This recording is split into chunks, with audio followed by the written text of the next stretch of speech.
Hello and welcome to the Craft Beer Corner. For today's beer review, we're jumping into a single brewer review, but two completely different styles.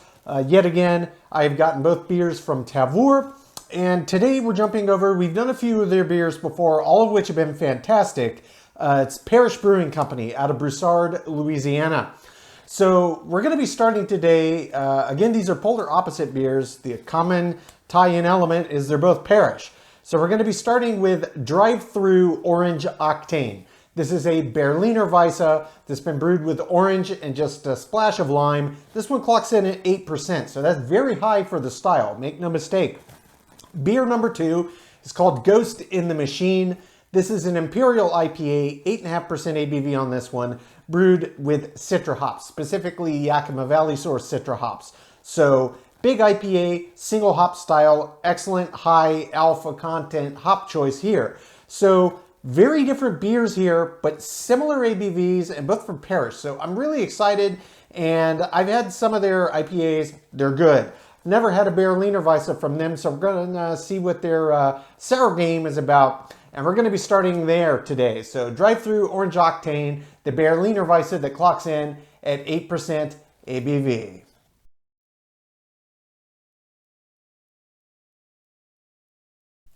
Okay, so jumping into the first beer of today's Parish Brewing Company beer review, we have got Thru Orange Octane. This is a Berliner Weiße that clocks in at 8% ABV. It's been brewed with orange and just a splash of lime. They're based in Broussard, Louisiana, and this is a very big Berliner Weiße, 8%. That's significantly higher than your average Berliner. Typically, they're going to average anywhere from 3.5% to about 5.5%. This is nearly double. So Parish, I have come to learn and expect that they do big beers. They don't do anything lightly or with a small hand. If they're going to do it, they're going to go all out. And that's kind of what seems like is happening here.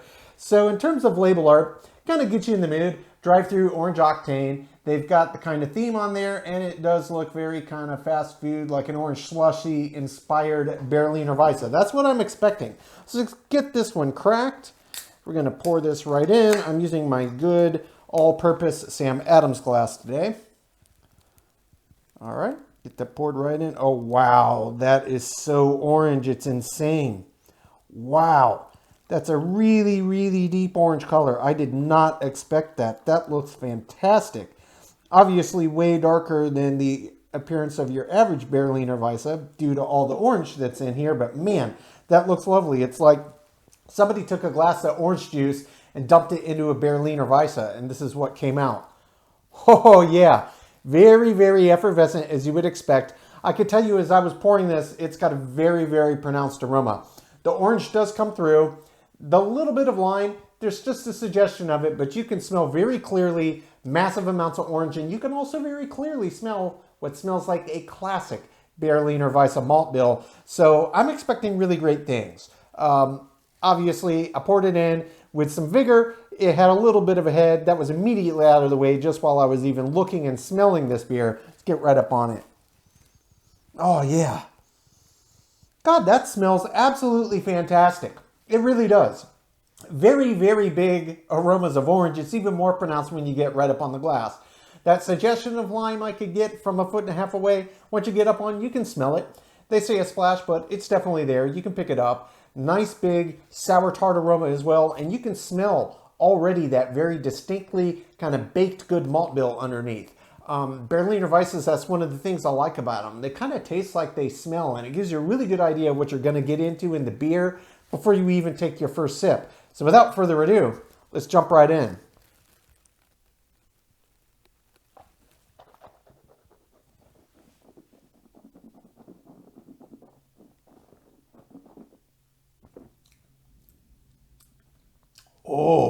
Oh, wow. Wow. That is delicious. Okay. So, what I picked up in the aroma profile really absolutely comes through in full force in this flavor profile. And let me tell you, as I've come to expect from Parish, they're going big or they're going home. This is very intense. Very, very intense. You do not normally get this level of intensity of flavor in a Berliner Weiße. Bearing in mind this one's 8%, so it's not your average Berliner Weiße, but man, they killed this one. Okay, so first thing you notice when you get in your mouth, you get that classic Berliner Weisse sour and tart note. And it's not crazy on the intensity spectrum, but this one I would say is a little more intensely sour and tart than your average Berliner. After that, massive amounts of orange. And just as it smells, it tastes like just a massive quantity of freshly squeezed orange juice was just poured into a glass of a Berliner Weisse with a twist of lime. The lime comes through as well. The orange comes through. Classic sour notes. The malt bill does come through in this, and it comes through once the intensity of all those, the sour and the tart and the orange and the lime start to come down a little bit from their peak. That's when you can really start to pick out the malt bill, and it's very classic Berliner Weisse.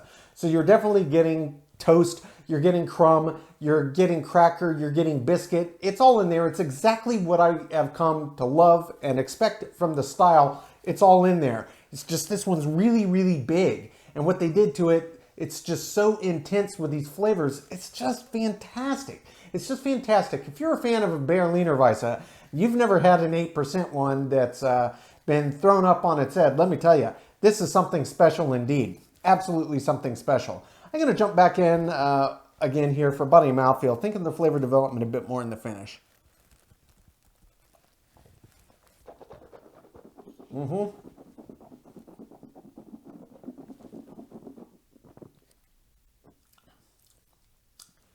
It's just so big and bold and pungent. On second sip, I noticed with that sour and tart up front, that's where the lime is really coming into its own. It almost has that zingy intensity for a few seconds up before the orange just continues to bloom, bloom, bloom. Then they all mix, malt bill comes through, and they're all just hanging out in an even keel. So you're getting perfectly even amounts of lime, orange, and malt bill. Absolutely delicious. That maintains there for somewhere around 5-10 seconds before it starts its kind of creep off to the end of the finish. Finish on this one, it's not super long, but it is longer than your average Berliner Weisse. Not crazy longer, but it's a little bit longer than average. And one thing I noticed on this one, it doesn't have that classic crisp, dry finish on the end that you normally associate with most sours and indeed a Berliner Weisse. It's nice and wet and round to the end. And honestly, I think that's okay. In a beer, granted it is this style, but it's got such intense flavors and it's so big that it kind of drying and having a brute-like effect on the back might kind of throw off. I'm enjoying that I can still taste that malt bill and that orange and that lime instead of having it truncated and clipped. You know, it's different than your average for the style, but I like it. I approve. This is a big, big beer. It's absolutely delicious. I'm going to take my time, sip on this, count my scores. When we come back, we will get to the second beer of today's review, and that is Ghost in the Machine, the Imperial IPA that clocks in at 8.5% ABV.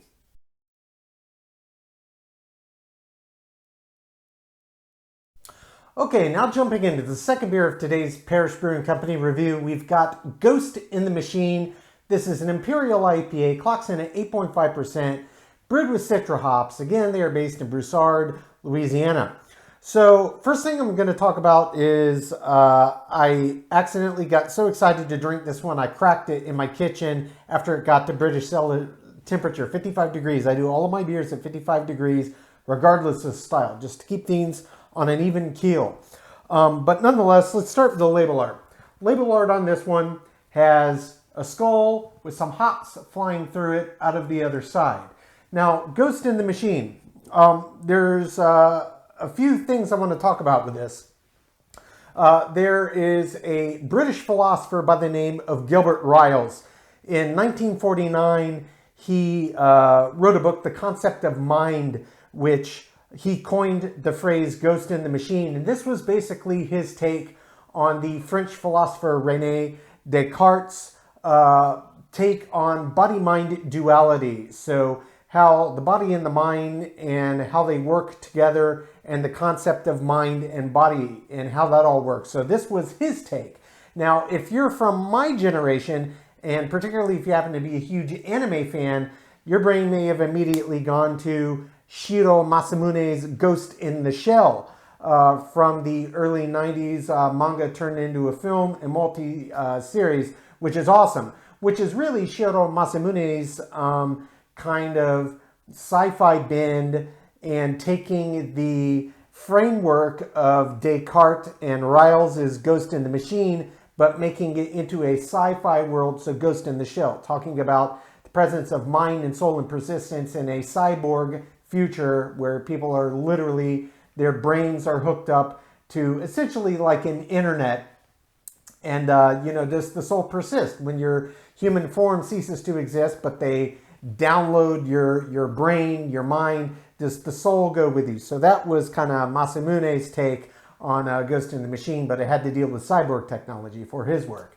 But nonetheless, history lesson aside, let's jump right into this bad boy. Let's get this poured right in the glass. Oh yeah, that's looking lovely.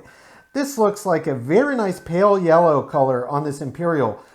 Gives me high hopes that the Citra hops are really going to shine through. I don't see a lot of caramel in this malt bill at all. And caramel malts are typically more commonly used in Imperials than a standard IPA. You can use any number of different malt bills in an IPA. But I do often see more caramelly roasted malt bills in Imperials. And it's one of the reasons I don't go for Imperials that often, because once you start adding more malts to boost up the ABV, and we've talked about this on many occasions, it starts to make the hops and hop profiles take a back seat to that malt. Just that caramel nature comes far more forward because you have to use more malts to make an IPA. To get the ABV up, it takes more malts. You need more fermentable sugars that the yeast can eat and convert to alcohol. So this one, very nice and pale. And I got to say, this is a hazy. I didn't anticipate that. So this is a hazy Imperial, and it is true, just a true, absolute bright yellow. It's a very true yellow. There's no hints of orange in there at all. That is a true yellow, almost canary yellow, but in beer form. Looks fantastic. Formed a wonderful head, as you can see. Got a nice, tight, thick, creamy pillow just floating on top. Let's give it a sniff. Oh, yeah.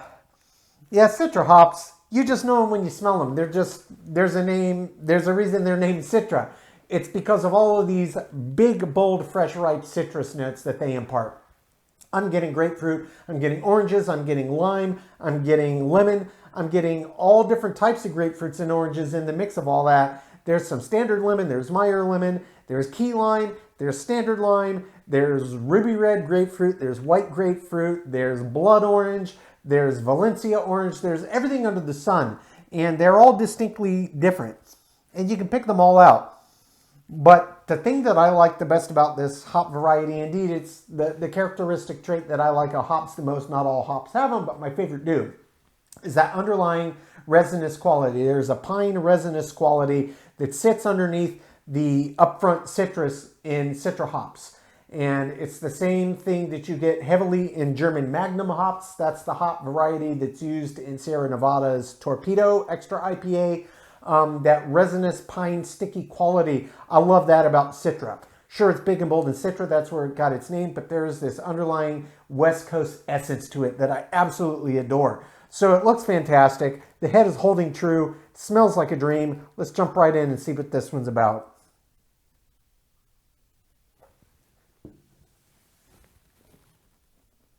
Mmm. Mmm.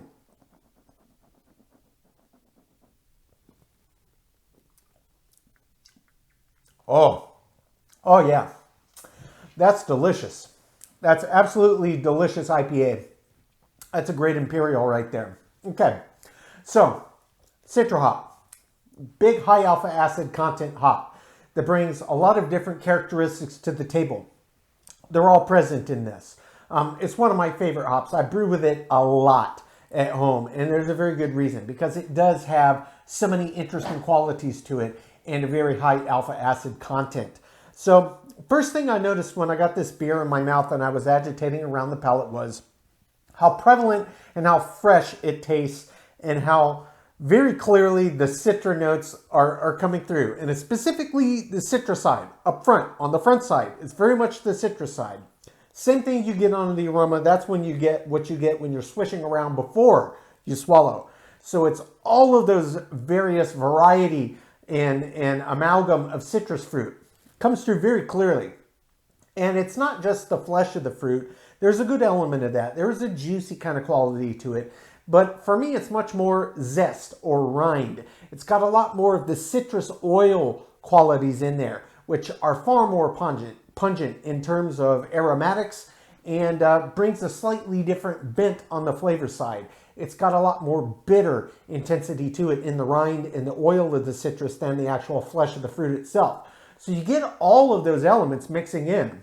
And then when you swallow, they're there, and then immediately you're brought into that nice classic earthy. It's like a really intense version of a classic British Fogelhop, which its most notable characteristic is this nice earthy hoppiness. It's not an intensity of bitter, but it's the characteristic flavor and aroma it imparts. It's an earthy hop, and I absolutely love that. That's my number 2 favorite behind the pine and resinous West Coast IPA style, is that earthy hop style. And you get that in here as well. So you get citrus, and then immediately behind that you get earthy, and behind that you do get that lovely pine and resin that comes in the back. So all 3 of these qualities are floating through.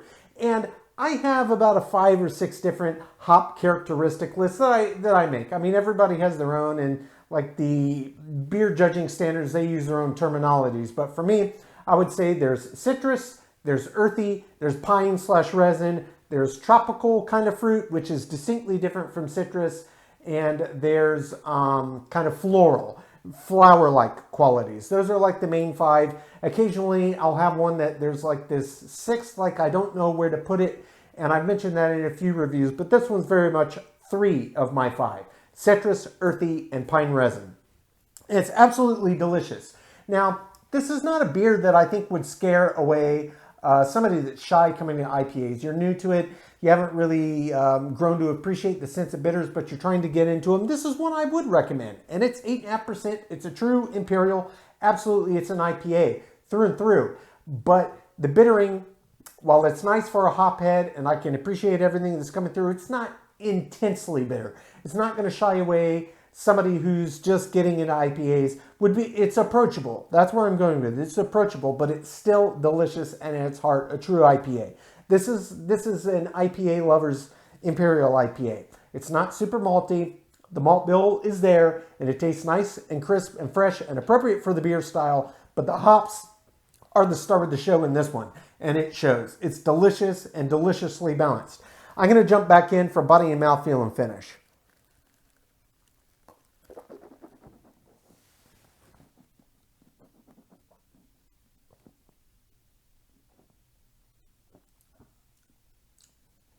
(8.5% ABV). The ABV is higher than the body and the mouthfeel feel. It feels very much like a standard IPA body and mouthfeel to me. So it's kind of, if I were rating against the average Imperial, I would say it more or less feels middle of the road. It's average. It's medium. So a medium, almost even medium light body. It's much less heavy than you would anticipate. It's easy drinking, for better or for worse. Take it, that's how it comes across. Mouthfeel, very classic IPA. It feels right when you're just letting it rest on the palate. You agitate around, there's nothing funky in there. It's exactly what you would expect from an IPA. But the body is very much kind of just average for the style and the ABV range. Overall, delicious though. All of those hop flavors really come through, and it's kind of intensity up front, and there's a little bit of an arc and a peak and a hold, and it's a very quick drop off. So it's much more shaped like this, a bigger wind up, and then a very quick drop off the end of the bell curve. The finish on this is not super duper long. I would say it's slightly longer than average for the style. It's just a little wisp, a little hint of lingering hop qualities that stick around the back. The bitters are subtle, but the distinct citrus and earthy and pine resinous notes are what linger on the back of the palate, but they don't last super duper long. I would say it's average, maybe high end of average. But overall, absolutely delicious beer. Beautifully balanced, and it's one of these Imperials that doesn't have to be super duper intense on the bitter side for me to appreciate, but I don't want the malt bill to get in the way of the hops, and it doesn't do that here. The hops are the star, and magnifico. I'm going to take my time, sip on this, count my scores. When we come back, we will get both beers ranked from top to bottom.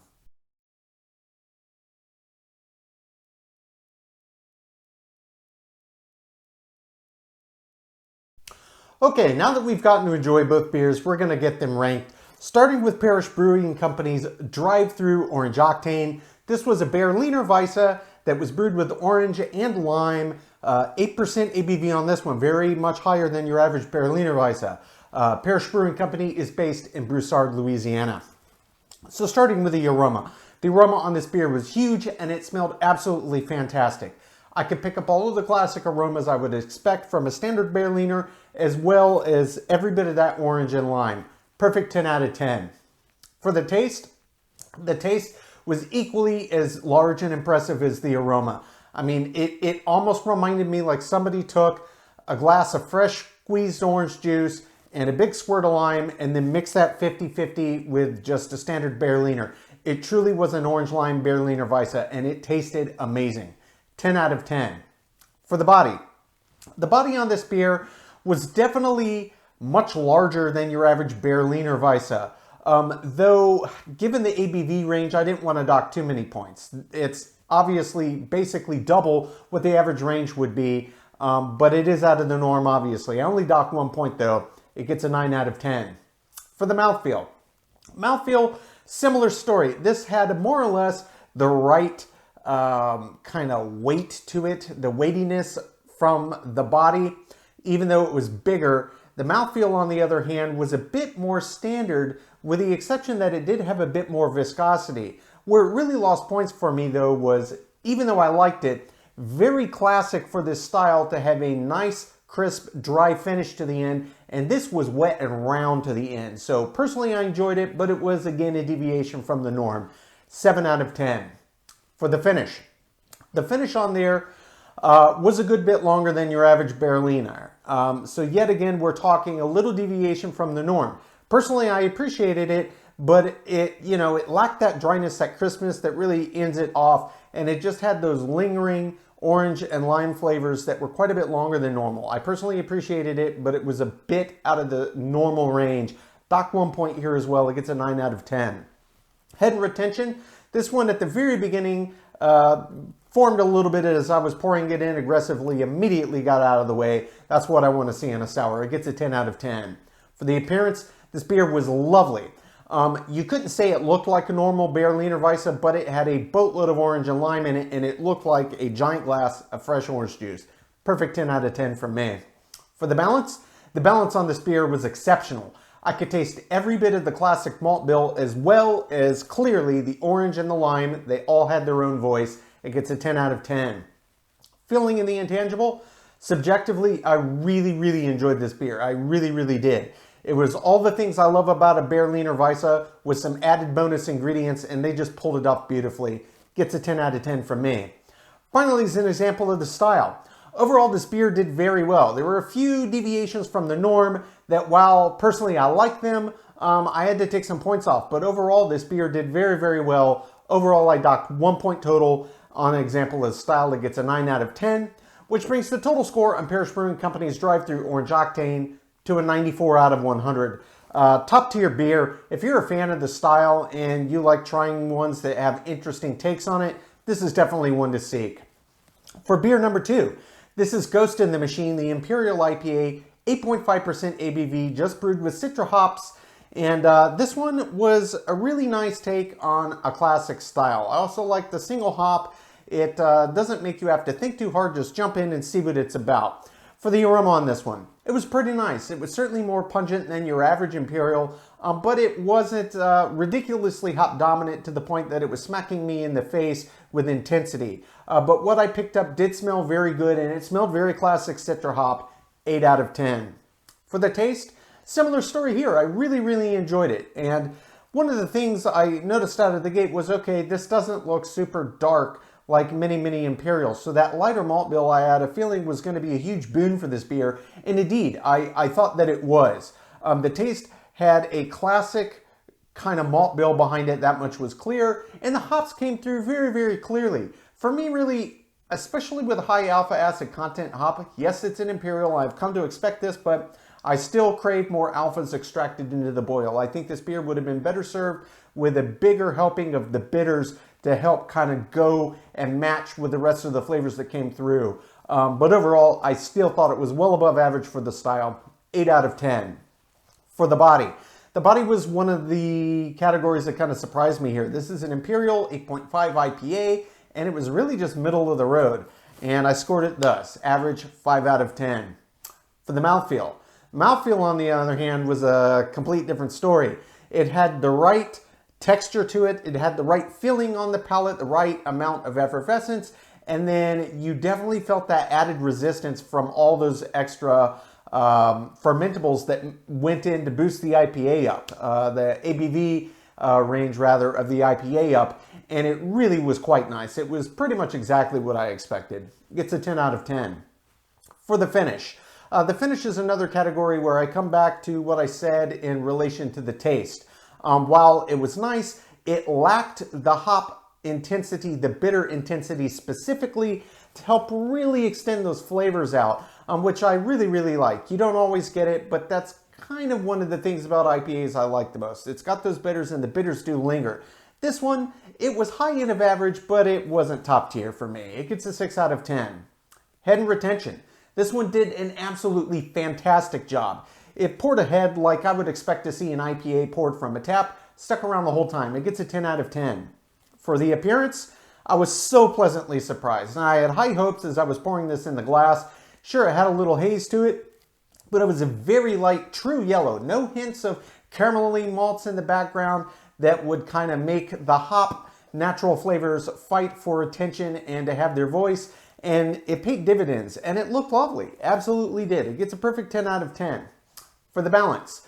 The balance overall in this beer I thought was exceptional. The balance between the hops and the malt bill, that's really when it comes down to an IPA with nothing else added, that's what it's going to be a balance of. It's going to be a balance of hop characteristics and the malt characteristics. They both came through very clearly, but I stand by this. I craved more bitters. I didn't bash it too much though. I docked 1 point. It gets a 9 out of 10. Filling in the intangible. Subjectively, I enjoyed it. For an Imperial, I enjoyed it than I enjoy most Imperials. Yet again, I just craved more bitters. If it had more bitters, it would have scored higher, but still well above average for the style for me. It gets an 8 out of 10. Finally is an example of the style. Overall, in most categories, I thought this beer did a great job. I appreciated what it was, but it did lose some pretty big points in a few categories that were kind of critical, so I had to dock some here. Didn't go crazy though, because it was excellent. Still above average. It gets an 8 out of 10, which brings the total score on Parish Brewing Company's Ghost in the Machine to an 82 out of 100. So we're looking at a 12-point spread here, a 94 and an 82 from the same brewer, but bearing in mind completely different styles. And frankly, I thought both beers were well above average. I would consider these to be top-tier choices. If you're a fan of either style, these are two I would seek. You won't be disappointed. Folks, that's today's review. As always, I do sincerely appreciate you tuning in today. Please don't forget to like, comment, and subscribe. And if you want to stay in the loop when our videos go live to YouTube, you can just click the notification bell icon. It's right next to that subscribe button. Until next time, keep it beer, keep it craft. We'll see you on the next one. Cheers.